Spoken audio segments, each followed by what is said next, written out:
सद्गुरुनाथ महाराज की जय।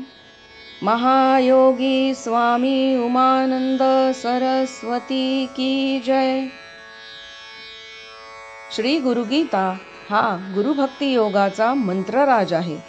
कलियुगात संसार सागर तरून जाण्यासाठी हा महामंत्र गुरुदेवांनी स्वाध्याय म्हणून दिला आहे. श्री गुरुगीतेतील संस्कृत श्लोकांचा अर्थ महायोगी स्वामी उमानंद सरस्वती यांच्या श्री गुरुगीतार्थेश्वरी या विवेचनाच्या आधारे आपण क्रमशः जाणून घेत आहोत. आजचा श्लोक आहे 77. गुरुरादिरनादिश्च गुरु परमदैवतं गुरो परतरं नास्ति तस्मै श्री गुरवे नमः. गुरु आदी प्रथम पासून आहे, सर्वांचे मूळ उगमस्थान आहे. पण गुरुला स्वतःला दुसरे उगमस्थान नाही. गुरु तत्व स्वयंभू आहे. गुरुच परमदैवत, गुरुहून दुसरे श्रेष्ठ काही नाही. अशा श्री गुरुला नमस्कार असो. गुरु हे परमोच्च तत्व आहे, केवळ देहधारी व्यक्ती नाही. गुरुच्या देह मन बुद्धीतून गुरु तत्वच परम प्रकाशच आनंद रूपाने अहोरात्र सदा सर्वदा अव्याहत अखंड प्रगट होत असतो. गुरु चैतन्यमय होय, गुरु प्रकाश रूप होय, गुरु प्रेममूर्ती दिव्य प्रकाशच हे जग भावित भासित होण्याआधी होता. त्या प्रकाशातूनच प्रकाशाच्या आधारानेच सर्व उत्पत्ती स्थिती होतात व लयही त्यातच होणार.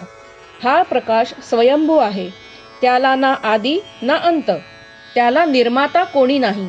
जेथे निर्मिती तेथे आदी अनादी, जेथे केवळ असणेच आहे अस्तित्वच आहे, न अस्ति न असणे नसतेच, तेथे प्रारंभ कसला व शेवट कसला.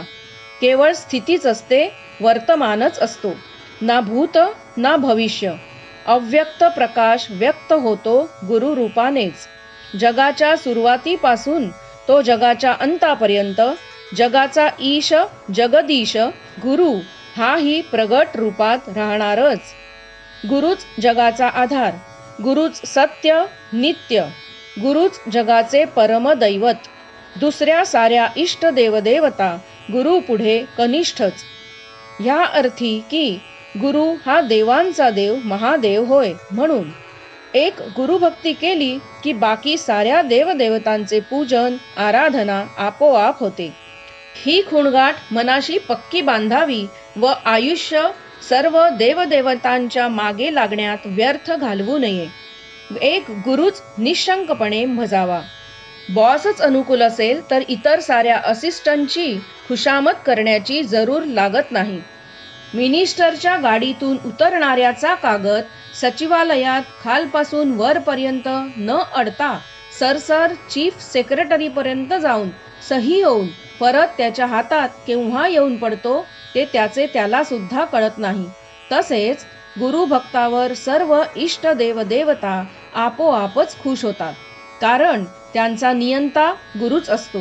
गुरुहून काहीही व कोणीही श्रेष्ठ नाही. श्रेष्ठाचीच सर्वोच्चाचीच परमोच्चाचीच म्हणजेच श्री गुरुची उपासना साधकाने करावी.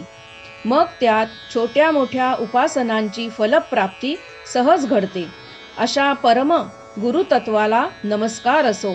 सद्गुरुनाथ महाराज की जय.